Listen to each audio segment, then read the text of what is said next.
ایک صحابی تھے جوان 12-14 سال عمر, عشق لگا سی کھیڑا کھیڑ دی میں. 12-14 سال عمر تو ہر وقت حضور کے پاس رہتے تھے. صحابہ کہتے ہیں ہم نے سوچا ہر وقت ہی رہتا ہے.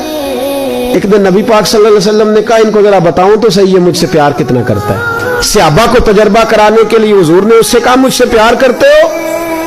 اس نے کہا بیبا آپ کو پتہ ہی ہے سارا. تو حضور نے فرمایا جاؤ اپنے باپ کی گردن کاٹ کے لاؤ. کس کی؟ اوکھا جے بابا کام ہے. ہاں اپنے باپ کی گردن کاٹ کے لاؤ. 12-14 سال عمر, چھلانگ لگائی. مسجد نبوی کے دروازے پر مولا علی شیر خدا کھڑے تھے. ان کی گردن میں تیر کمان تلوار تھی, کھینچی تلوار. اور جب دوڑے نا جذبات میں تو حضور نے فرمایا اسے پکڑ لاؤ, اس نے سچ مچ کاٹ کے لے آنی ہے. لے آؤ پکڑ کے. عاشق نزاکت جانتے ہیں. حضرت طلحہ بن برا بیمار ہو گئے. بیمار, دن میں 2 دفعہ میرے نبی تیمارداری کرنے جاتے. 2 دفعہ. اللہ کرے وہ بیماری میں ہی آ جائے. چر ہویا میں نے ترلے لیندیاں کدی موڑ میرے ول واگاں, خواب میری وچ ایک بار جہاں میں ساری عمر نہ جاگاں. نبی پاک صلی اللہ علیہ وسلم 2 دفعہ تیمارداری کرنے جاتے. 2 دفعہ دن, 2 دفعہ حضور پتہ لے. ایک دن حضور شام کو گئے, ان کا ماتھا چوما تو حضور کی آنکھوں میں آنسو آ گئے. پھر میرے حبیب پاک نے ان کے والد کو کونے میں بلایا, کوئی بات کہی, باپ بھی رونے لگے. حضور نے پھر پیار کیا, چلے گئے. حضرت طلحہ اپنے ابا جی سے کہنے لگے حضور کیا کہہ کے گئے ہیں؟ کہا بیٹے کچھ نہیں. کہا نہیں مجھے بتائیں. کچھ نہیں, رشتہ ہی بڑا نازک, نہیں بتائیں. تو باپ نے سر پہ ہاتھ رکھا, کہا حضور کہہ گئے ہیں تو آج شام کو فوت ہو جائے. اور جب حضور نے کہا جب اس کا انتقال ہو جائے تو مجھے خبر کرنا. والد کو چارپائی پہ بٹھا کے تو حضرت طلحہ نے ہاتھ پکڑ لیا. عشق تیاگ دو میں ایک برابر, پر عشق دا سیک ودھیرا.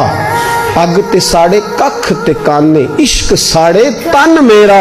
او اگ دا دارو می تے پانی, مینوں کوئی دسے عشق دا دارو کیڑا. بلے شاہ اتھے کچھ نہیں بچدا جتھے عشق ہوراں دا ڈیرا.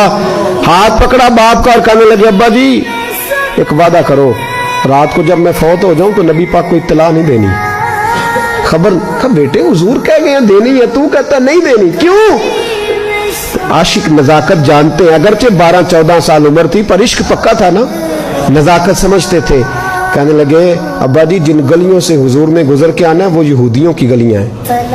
ایسا نہ ہو میرے جنازے کی خاطر حضور گزرے اور کوئی میرے نبی کو تکلیف دے دے, اس لیے خبر نہیں کرنی مصطفیٰ کو. آپ جنازہ پڑھ کے دفنا دینا.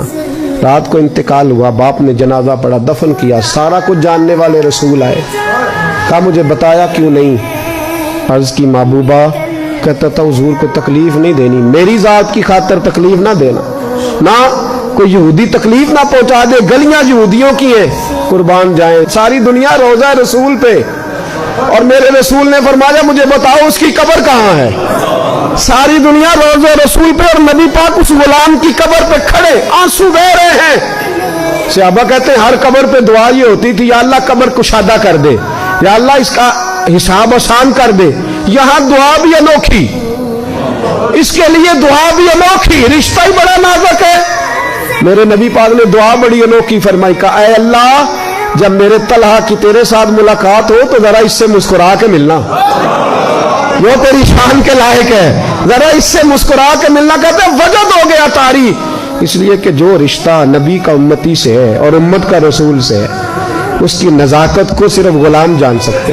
غلام جان. میں نے پچھلے جمعے بھی کہا تھا, مجھے ایک شخص کہنے لگے آپ بتیاں لگاتے ہیں, جھنڈیاں لگاتے ہیں. میں نے کہا بس نہیں چلتا, ہم تو تارے بھی لگا دیں, ہمیں ہمارا پتہ ہی نہیں. میرا دل کرتا ہے گلی گلی پھروں اور یہ نعرہ لگاؤں جان ہے عشق مصطفیٰ, روز فضو کرے خدا, جس کو ہو درد کا مزہ وہ نازے دوا اٹھائے کیوں, اور پھر کے گلی گلی تباہ ٹھوکریں سب کی کھائیں کیوں.